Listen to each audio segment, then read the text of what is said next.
Welcome back to the Hunter's Trail podcast. As always, I'm Grant Shepers. Today I'm joined by a good friend, Mr. Mitch Robinson, back home in Indiana.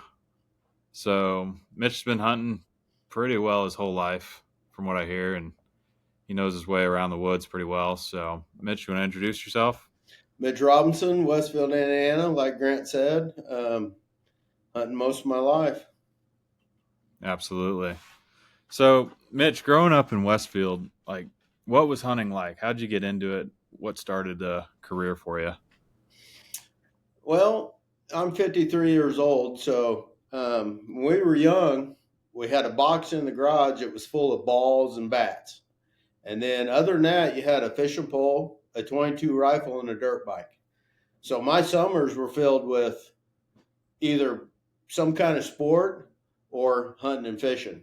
And I Mm-hmm. absolutely love fishing. And hunting just kind of Absolutely. came along as I came about. Absolutely. It's like fishing wise, are you just on a random note, you getting excited for crappie season coming up here? Absolutely, yeah. Oh Um, yeah. just spent way too much money at Cabela's 2 days ago, refitting the boat for electronics to get ready to hunt the crappie. So be here Oh before yeah. Oh yeah. Absolutely. So back to the hunting side though, what got you started? What was the first things that you guys started hunting around there? around here. I had an older brother, Mark, and he was 5 years older than me. And when he graduated high school, they really got to hunting rabbits real heavy. Um, so I kind of tailed along with him and started hunting rabbits. And before I knew it, we just absolutely fell in love with going out and hitting the brush and hunting rabbits.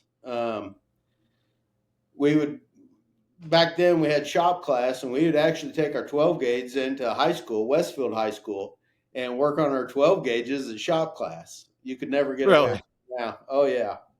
No, that'd Quite be a a few quick way to times get I arrested. carried my guns in there to get worked on by the shop teacher. But we used to go hunt on the weekends.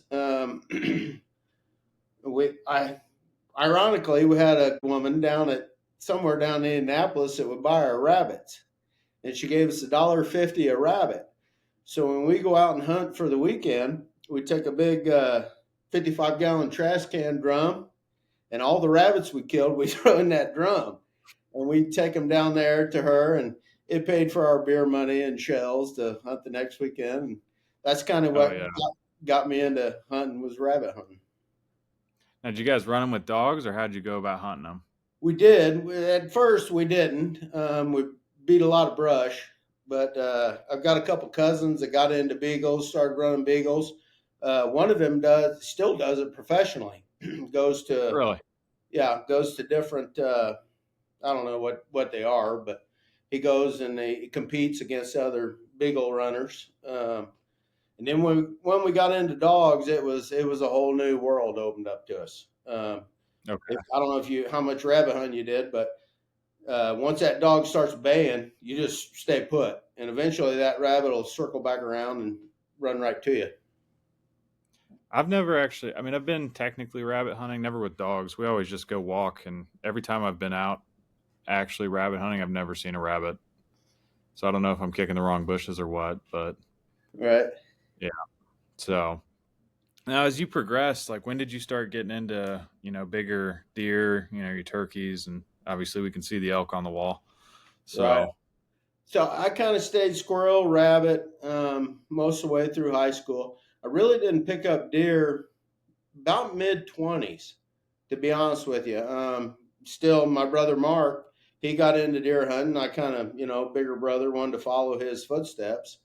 Um, kind of did that, and then I bought. I think I was 23. I bought an old fiberglass PSC off a buddy of mine. Started shooting archery, and just absolutely fell in love with archery. Um, so probably mid 20s, I got into deer hunting and fished all along the way. But mid 20s, got into deer hunting, and that kind of exploded into bear and elk and other things. But probably mid 20s, I started hitting it real hard. absolutely. Now, you just said archery. Now, do you prefer going after big game with archery? Is that your favorite style, or? No question. There's nothing like it to me. Now, don't get me wrong. When it's late in the season and archery's over, I don't hesitate to pick up a gun. But once you've uh, once you've had that closeness with an animal that archery requires, there's just nothing like it. Oh It- yeah, to get close enough to them like that, to draw back, the sound when that broadhead hits the pocket just right. You know what I mean? You hear that little pop, and you know you made a good shot. There's such a closeness and a connection to it. Archery, 100%. Now, don't yeah. get me wrong. Now, I'll pick up a gun or a rifle, but I'm an archery guy first and foremost. absolutely. Now, did you hunt the bear and the elk with archery too, or were those with rifle? The bear, yeah, that's a good story. I killed him at 9 yards with. You're going to laugh, but he was actually my very first archery kill. Was a Really? black bear. Yep. Went to the All right. woods. That's a long story. And then yeah, Let's do it. the elk was he was an archery kill too. Ironically, the very next year.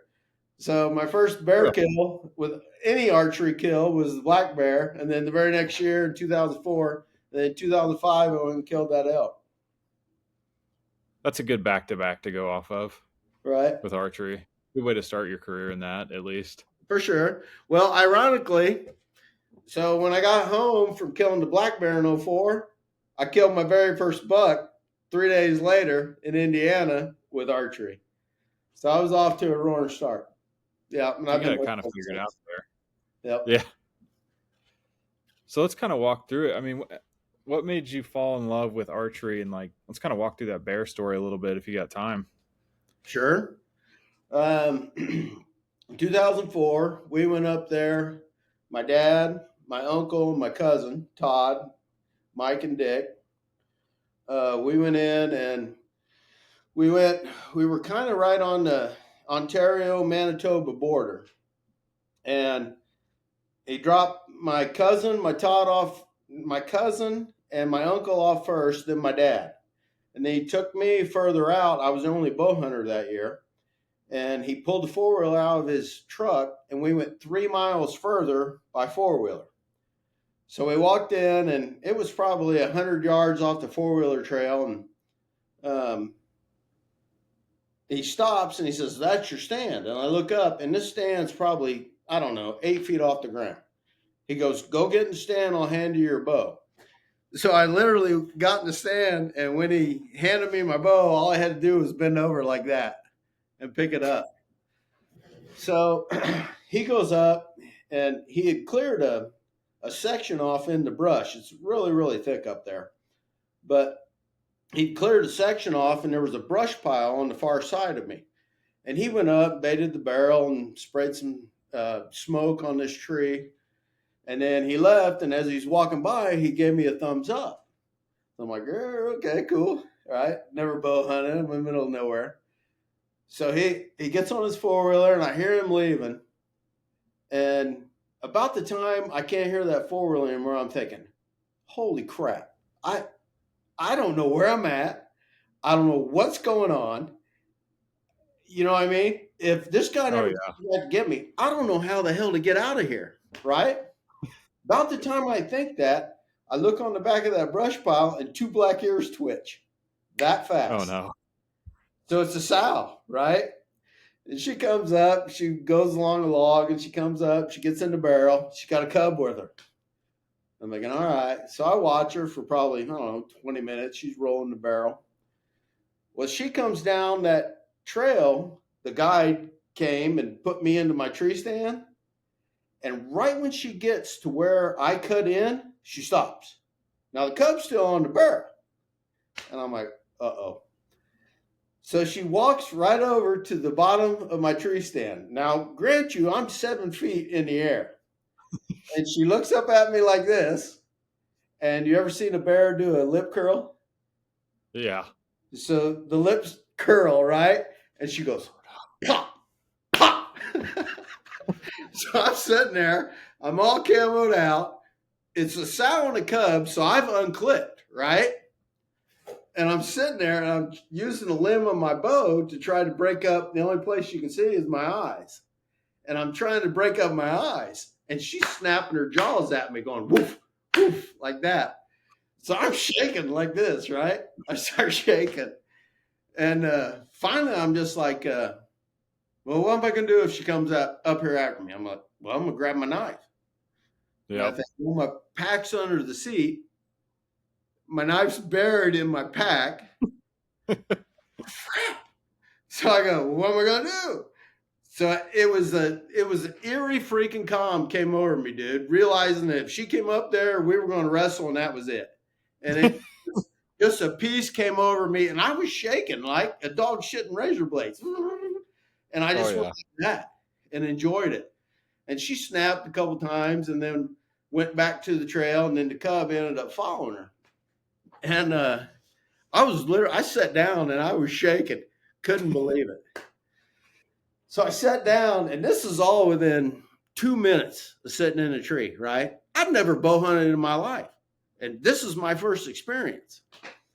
So I'm sitting there, and then probably maybe an hour and a half later, had a little boar come in, and he came in, sniffed, same thing, popped his jaws, kind of went around. Actually gave me a hell of a show. He stood up on his hind legs and kind of looked around, and he came into the barrel.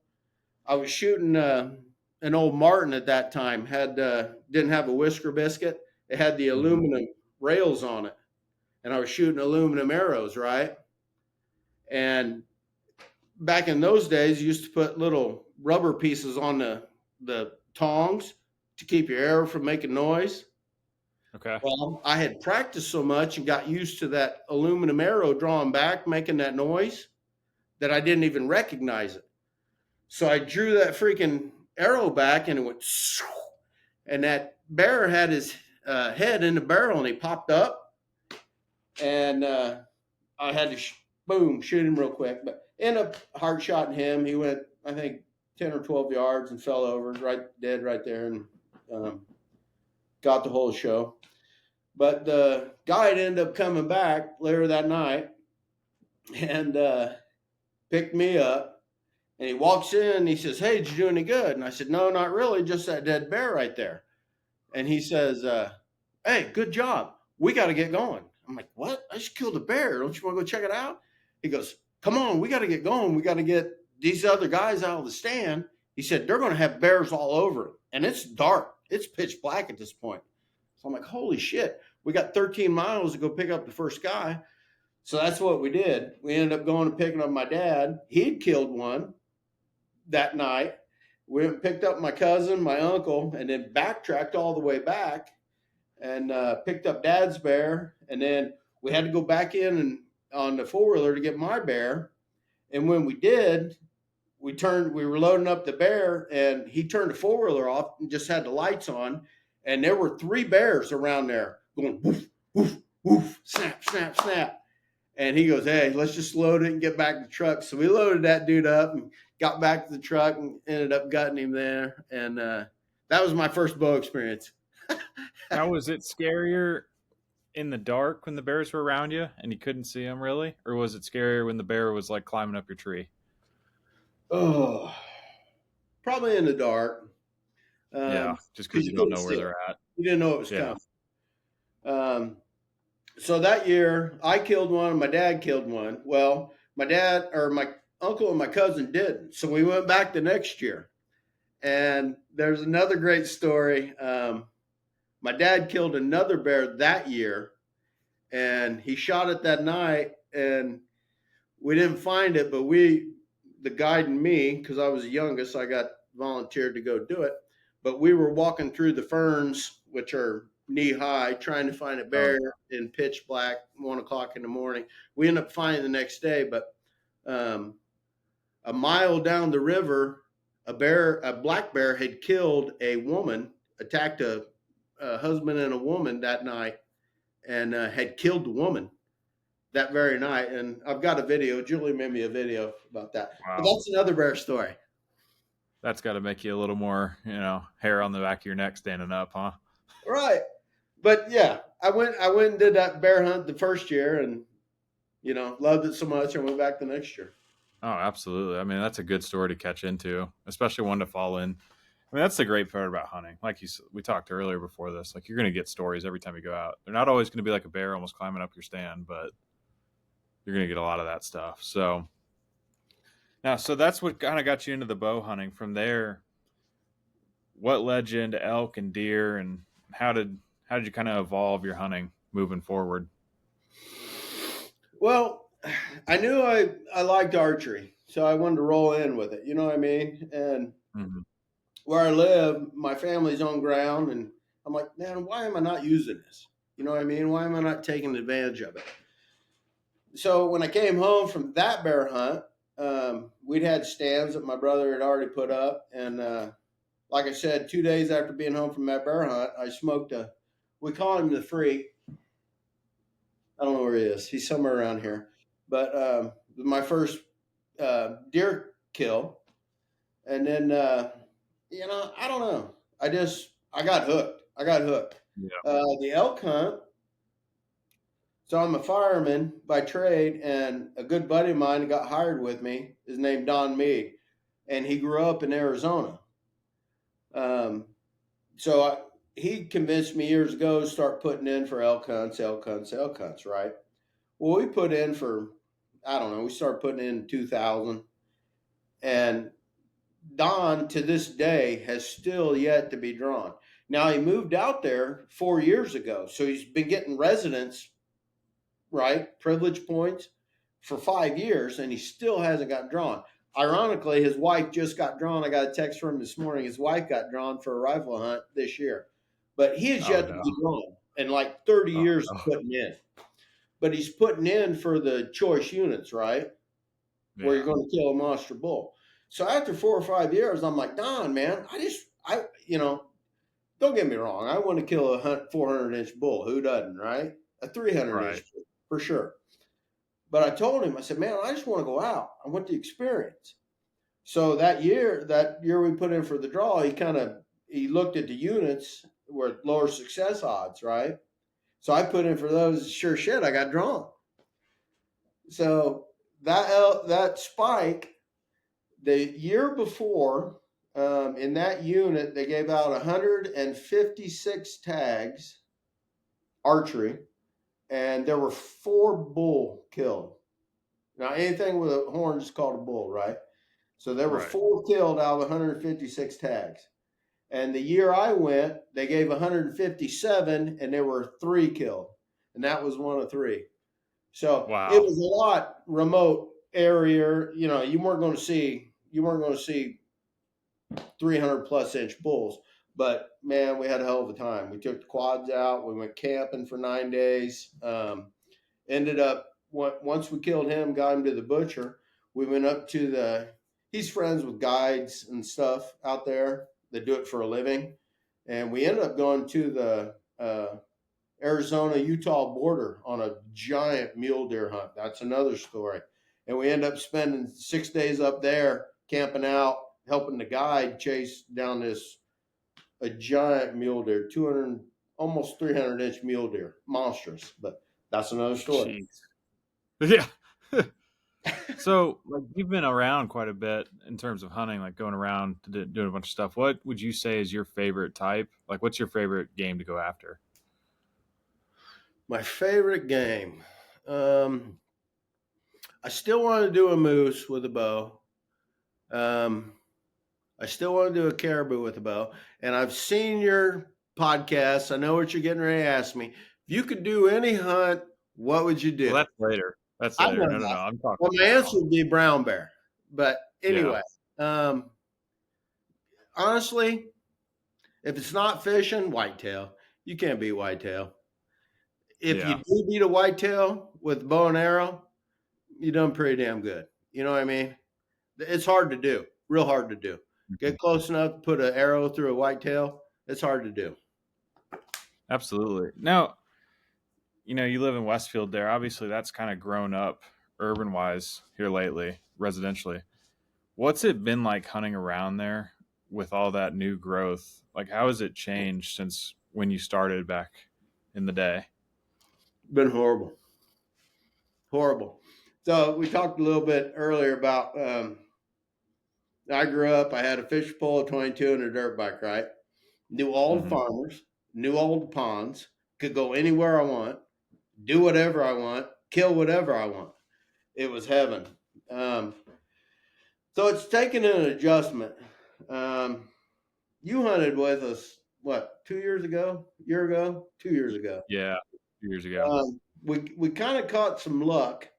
We got a 30-acre woods. It's kind of like a go between, and there was a field that came up in CPR, and we actually saw quite a few bucks that year. Um, but since then, it's turned into subdivisions and house.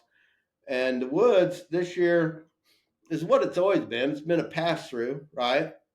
But the problem is everything we're shooting this year has been nocturnal.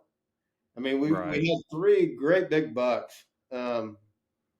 One was really, really good. And you couldn't get them on nothing in shooting light. It was between, 11 o'clock at night and 5 o'clock in the morning. And it was all pass through. They were headed one way or the other. So it's been challenging to answer your question. Um, Yeah. I keep hoping Now you, maybe I'll be able to hold them, but there's just so much going on around here. It's hard to hold the deer anymore. yeah. Well, they keep building like that. Eventually, your spot's going to be the place to go. I hope. Yeah. I Huh. don't know I'll be here when it is. Yeah. No, I understand that. So, kind of moving past that a little bit, over all your years of hunting, what has been your favorite story so far that you've created and had happen? I mean, I know that bear story is pretty fantastic. Like, is there a go-to that you always tell when you're sitting around the campfire? You see that one? The big deer? Yep. That's 180 and a half inch whitetail. And I shot him twice in 2 different years. Really? I shot him in bow season the first year, and I ended up killing him in shotgun the second year. But that's a whole different story. If I had a go-to story, that's him. But we could eat up a whole bunch of time. Well, let's do it. If I had another one, it might be Noah's first turkey kill, and we actually pulled the double. Oh, Uh, really? that would be another one. Um, Hunting bear with my dad, sitting in a tree stand for 4 days, 10 hours a day, and we went out that night, and he said, "Mitch," he goes, "I'm not coming back. I either kill a bear tonight or I'm done." And thank God he killed a bear that night. Uh, Fishing stories. How can you tell just one? You can't. There's no way Oh, to I tell know. just one. Um, So let's dive into the 180-inch deer then. That sounds all like a right, it's a pretty good long one. story. Oh, we can always That's start right. another podcast. All right. Let's do it. So that deer. So around here, all my family lives close, right? And they're always telling me, "Hey, I saw a great big deer. Saw a great big deer." And I always say, "How big was his rack? Was it outside the ears?" Well, I didn't really see his rack, but it had a great big body. You know what I mean? Mm-hmm. Okay. So where we live, across the street, and it's now a subdivision, but we used to call it the tree farm, and it's an old abandoned tree farm, and it always holds deer. And I've got a stand back in the back of that tree farm, kind of. Um, so I was at the firehouse one day, and Julie calls me, and Noah's probably, I don't know, 13 or 14, and he killed his first deer at 9, his second deer at 11. So he knows what a big deer looks like. You know what I mean? Mm-hmm. So I'm at the firehouse, and Julie called him. She said, "Hey, we saw this great big 12 point at the tree farm." Well, right down the road, my road makes like an S turn, and that's right where that tree farm is. And she said he was right on the road. And I'm thinking, no way. There's no way a giant deer like that, right? The next morning, I come home and I look over, and there stood him, and he's got a doe pinned down, maybe 30 yards off the road. So I'm thinking, holy crap. So I go home, go down where I can hunt, and it's kind of like a T, like this, right? Mm-hmm. And the tree farm's over here. And my stand's right in the tree of this fence row. And this is a cornfield. So I go in there that next evening, and sure enough, he comes out the back of that tree farm, cuts across the bean field, and hits the woods. So I snort wheeze at him, right? And he turns, takes about 4 or 5 steps toward me, and nothing. Bails off into the woods. I'm thinking, holy crap, biggest deer I've ever seen in my life. So next morning I hunt, don't see anything. The next afternoon I go out there, and where that T is, that big woods is up here. And my stand's right in that T, and the tree farm's over here. So I take a doe decoy, put it about 50 yards back in the fence row right here, and I put some doe piss on my boots and go walk a big loop in that hayfield and bring it right back to me, right? Because I think he's going to come out of that woods and check that abandoned wind's going like this. I think he's going to come in and check that orchard for hot does, right? So I'm sitting there and I'm locked on to this woods. And this is a cornfield, and I happen to look back this way, and I don't know, somehow during the day he looped around and bedded in that fence row. And he's coming up through the corns of rows, and his rack, I'll show you.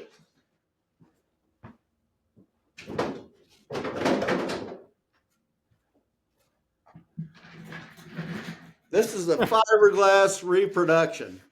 Now, I'm a wide guy, but that's a wide deer, right? Oh, yeah. So it's hitting both rows of the corn. So he's coming down through the rows of corn, and he's smacking the corn stalks. And I'm like, holy crap. So this deer comes up, and about 30 yards, he turns, and there's a scrape right there.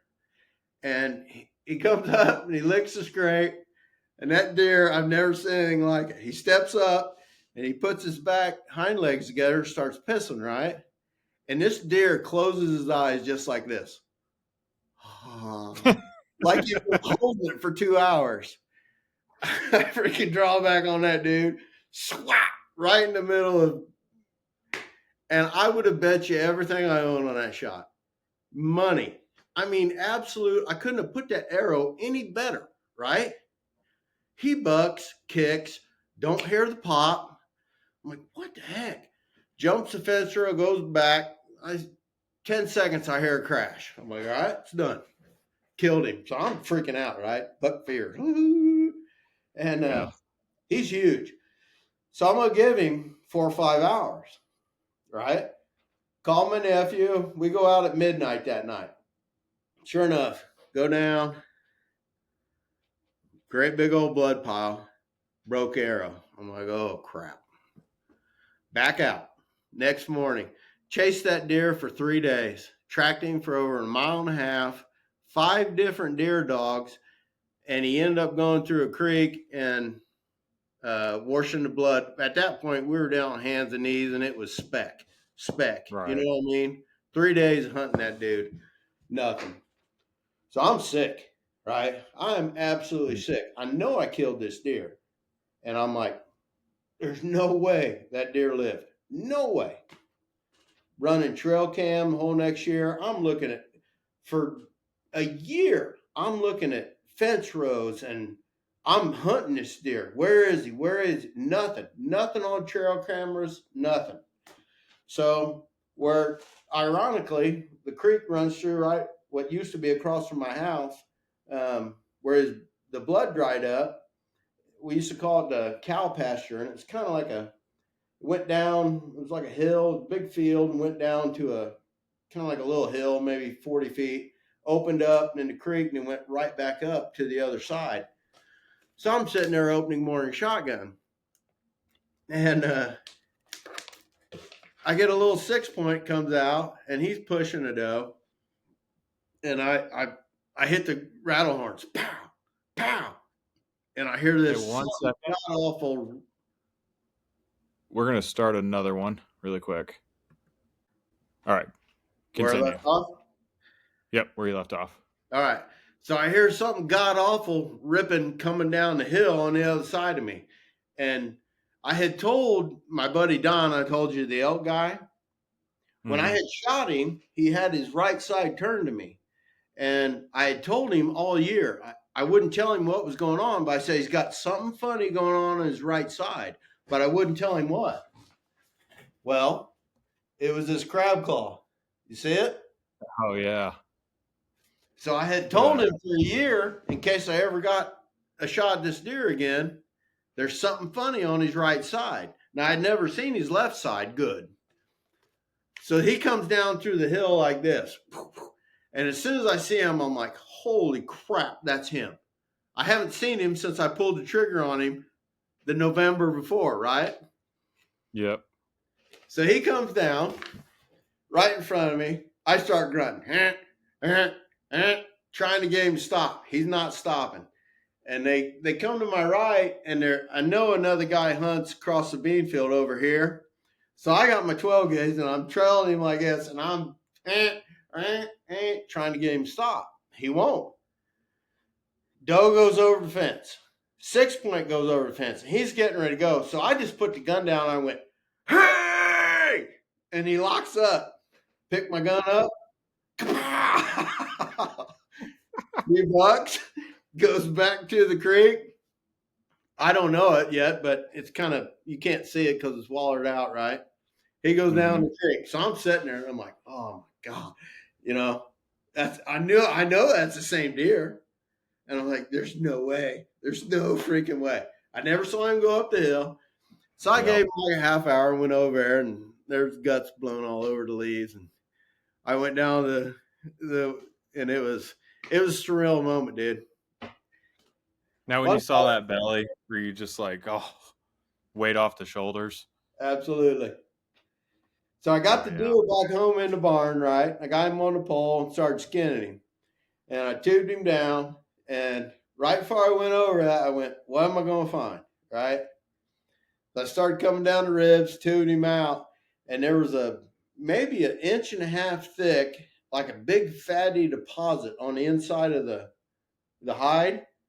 Yeah. It is huge, like a bump. So I skinned him out, and I looked at that broadhead, went right through, right over the lungs, just missed the freaking double lung. So I ended up skinning that hide down, taking that fatty deposit off, and you could see a perfect X in that hide where a scar where I'd shot him the year before. That's wild. Isn't it nuts how tough those things are that you can do that? It's Amazing. fine the next year. That's a crazy story, though. I mean, just being able to track him for 2 years, or get on him twice, 2 years in a row in the same stand, right? Uh, yeah, within quarter mile, same area, same Yeah. woods. Same area. Yep. That's just nuts. Huh. And I've got so when I killed him, um, buddy sent me a picture and he said, hey, did you kill that big, we called him Big 12. Um, but he sent me a trail cam picture he had the night before.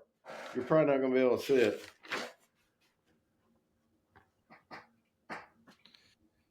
Um, is he there on the right or Yeah. the left? Your left hand? Yeah. Yeah. Wow. That's him 10 hours before I killed him. About a half mile to the north of where I killed him. Buddy of mine was I'd be hunting him shaking too. so bad. Yeah. I'd literally, my heart would be like a Van Halen song if I saw a deer like that. Just, jeez. So I've gone through my, trophy phase, obviously. Now I'm just I just enjoy being out there. You know what I mean? I enjoy Yeah. hunting with Noah and him and Reed and you, and I like Mhm. watching you guys pick it up. And Oh That's yeah. where I get my joy now. You just enjoy the being out there. So that was another question I got for you. So like, what about this is I guess more so of an earlier question, but like, what is the draw for hunting with you? Like, what do you love most about it? What's the reason you like getting out there time and time again? Right now, Yeah, we'll say now.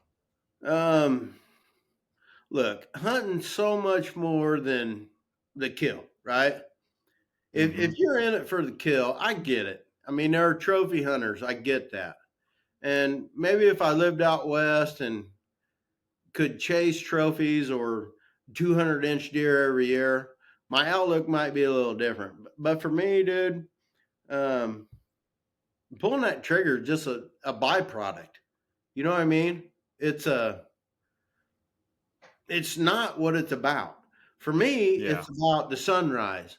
It's about watching the squirrels and the birds and whatever you see. Skunks. This year we had a lot of skunks. Anything. It's about for me. It's about being out there and just Yeah. it's peaceful. It's therapy.